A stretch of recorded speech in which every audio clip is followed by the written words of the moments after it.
السلام علیکم، کیا حال ہے بیٹا؟ آج 9 اگست ہے اور دن ہے آج پیر۔ آج میں آپ لوگوں کو اردو ادب میں کام کرواؤں گی، ٹھیک ہے؟ لاسٹ ویک ہم لوگوں نے اردو قواعد میں کام کیا تھا، آج سے ہم اردو ادب میں دوبارہ کام کریں گے۔ سب سے پہلے میں آپ لوگوں کو نظم حمد کے صرف جملے رہ گئے ریٹن ورک میں، کاپی کا کام جو ہے وہ صرف جملے کا رہ گیا۔ سب سے پہلے آپ جملے بنا لیں اردو ادب میں، اس کے بعد پھر میں آج نیا چیپٹر آپ کو پڑھاؤں گی، اس کی بلند خوانی کرواؤں گی اور اس کو سمجھاؤں گی، ٹھیک ہے؟ تو آپ الفاظ نوٹ کر لیجئے، اردو ادب کی کاپی میں یہ کام ہے لاسٹ نظم حمد کا، ٹھیک ہے؟ آپ لوگوں نے لاسٹ کام موروثی سوالات کیے ہوں گے جو کتاب سے میں نے دیا تھا کرنے کے لیے، ٹھیک ہے؟ اس کے اگلے صفحے پر آئیے گا، یہاں پر 9 اگست لکھیے گا، ٹھیک ہے؟ اور دن ہے آج پیر، ٹھیک ہے؟ ریڈ والی لائن کے نیچے والی لائن کو چھوڑتے ہوئے یہاں پہ لکھیے گا جملے بنائیے۔ الفاظ کی جگہ میں نے آپ کو جیسے پہلے بھی بتایا تھا کہ الفاظ کی جگہ آپ کم رکھتے ہوئے جملے کی جگہ زیادہ رکھیے گا، ٹھیک ہے؟ یہ جملے ہیں، یہاں پر الفاظ ہے۔ پہلا لفظ ہے پیڑ، اس طرح سے نہیں لکھیے گا، اس طرح سے کہ پے، یہ اور یہ ہلکی سی جو یہ ٹرننگ ہوتی ہے نا، یہ ہمارا یہ ہوتا ہے، پے کے 3 نقطے، یہ کے اور یہ روڑے کا، ٹھیک ہے؟ اس طرح سے لکھیے گا۔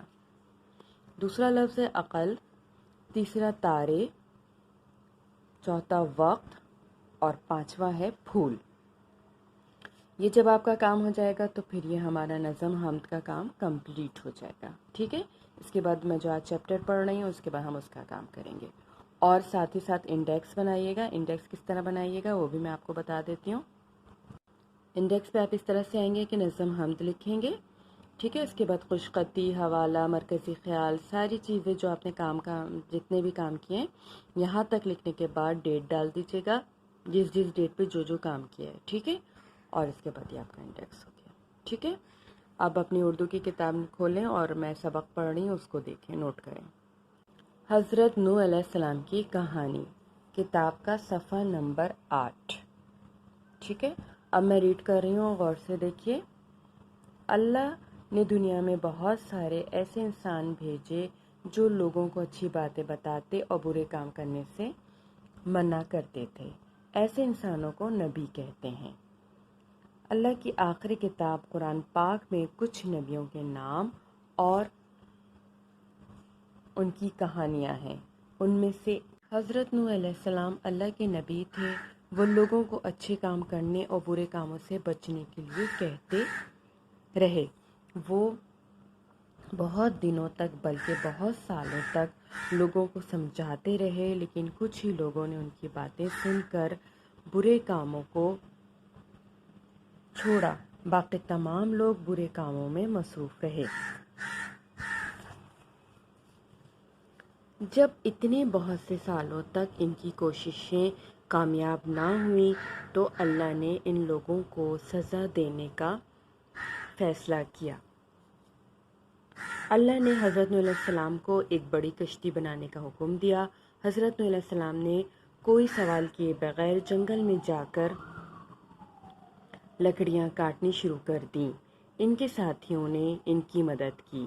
دوسرے لوگ ان کو کام کرتے دیکھتے تو مذاق اڑاتے، یہ تم لوگ کہاں جانے کے لیے کشتی بنا رہے ہو؟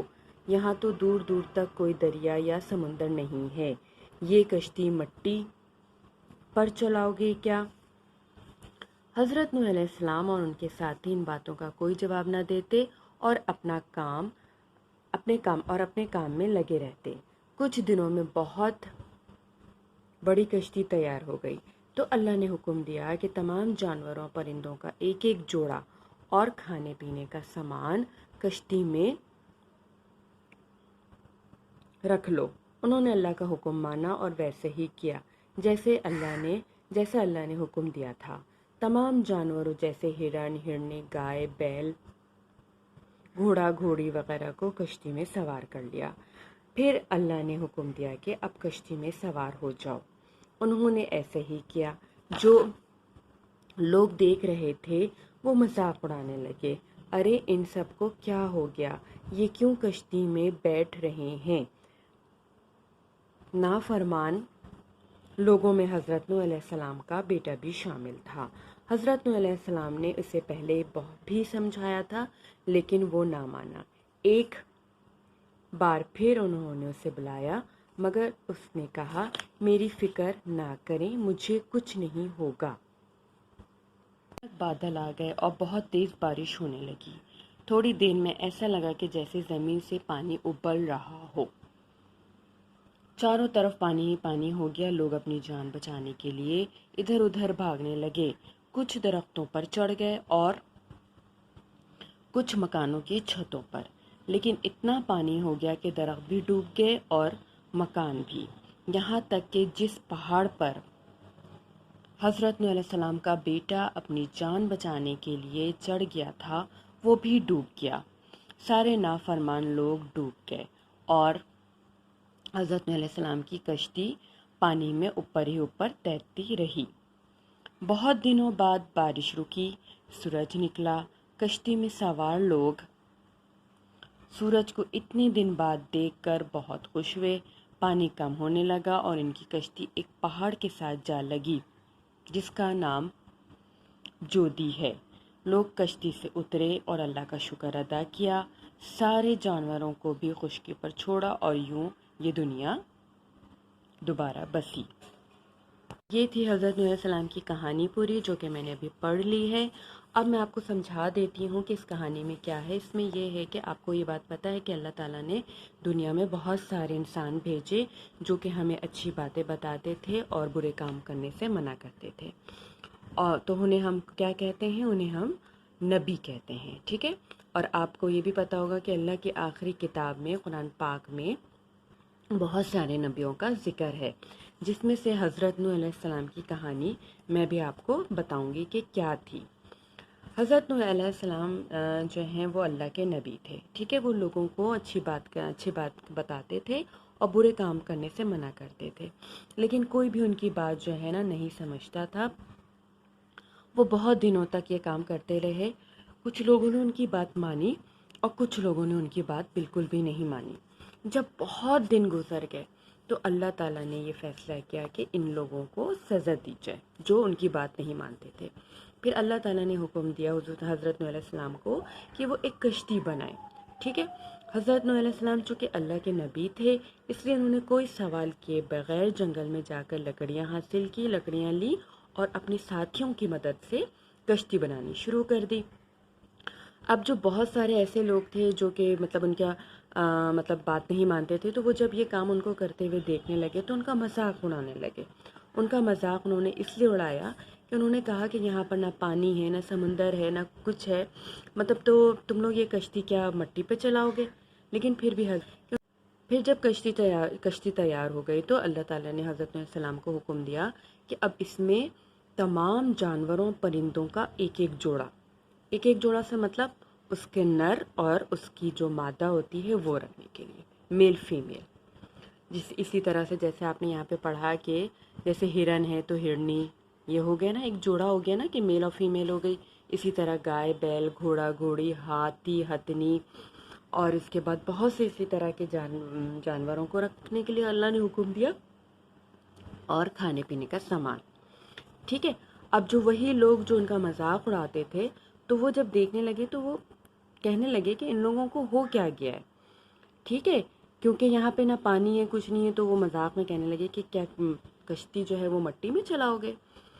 اس کے بعد اس نافرمان لوگوں میں حضرت نوح علیہ السلام کا بیٹا بھی تھا، جسے حضرت نوح علیہ السلام نے پہلے بھی بہت سمجھایا تھا اور اس وقت بھی اسے سمجھایا، لیکن اس نے ان کی بات نہیں مانی اور اس نے کہا کہ میری فکر نہ کریں، مجھے کچھ نہیں ہوگا، ٹھیک ہے۔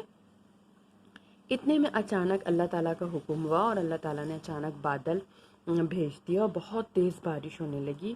اتنی تیز بارش ہوئی کہ تھوڑی دیر میں جو ہے نا زمین سے پانی اتنی تیز بارش ہونے لگی کہ ایسا لگ رہا تھا کہ پانی ابل رہا ہو زمین سے، ٹھیک ہے۔ تو اس کے بعد بہت سے لوگ جو ہے وہ اپنی جان بچانے کے لیے ادھر ادھر بھاگنے لگے۔ کچھ اپنی جان بچانے کے لیے درختوں پر چڑھ گئے، کچھ مکانوں کی چھتوں پر چڑھ گئے، اور اس میں جو حضرت نوح علیہ السلام کا بیٹا تھا وہ بھی اپنی جان بچانے کے لیے پہاڑ پر چڑھ گیا۔ لیکن اللہ تعالیٰ کو تو یہ سزا دینی تھی، لہٰذا اللہ تعالیٰ نے اتنا پانی کر دیا، اتنا پانی کر دیا کہ درخت بھی ڈوب گئے اور مکان بھی ڈوب گئے۔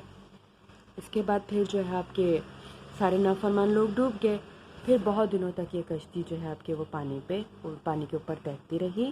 بہت دنوں بعد بارش رکی، سورج نکلا، اور کشتی میں جتنے بھی سوار لوگ تھے وہ حضرت علیہ السلام پانی کو اتنے دنوں بعد مطلب دھوپ کو دیکھ کر کے، جب ظاہر بارش رکی تو وہ دھوپ کو دیکھ کر کے بہت خوش ہوئے، پانی کم ہونے لگا، اور اس طرح ہوتے ہوتے ایک دن کشتی ایک پہاڑ کے ساتھ جا لگی، ٹھیک ہے، جس کا نام جوتی ہے، جو کہ آج بھی موجود ہے۔ پھر لوگ کشتی سے اترے اور اللہ کا شکر ادا کیا، سارے جانوروں کو بھی خشکی پر چھوڑا، اور اس طرح سے یہ دنیا دوبارہ بسی، ٹھیک ہے۔ یہ تو آج کا کام تھا، میں نے ریڈنگ بھی کروا دی، ایکسپلینیشن بھی آپ کو دے دی۔ انشاءاللہ تعالیٰ کل پھر کلاس ہوگی، ٹیوزڈے کو کل ریٹن ورک ہوگا، تب تک کے لیے اللہ حافظ۔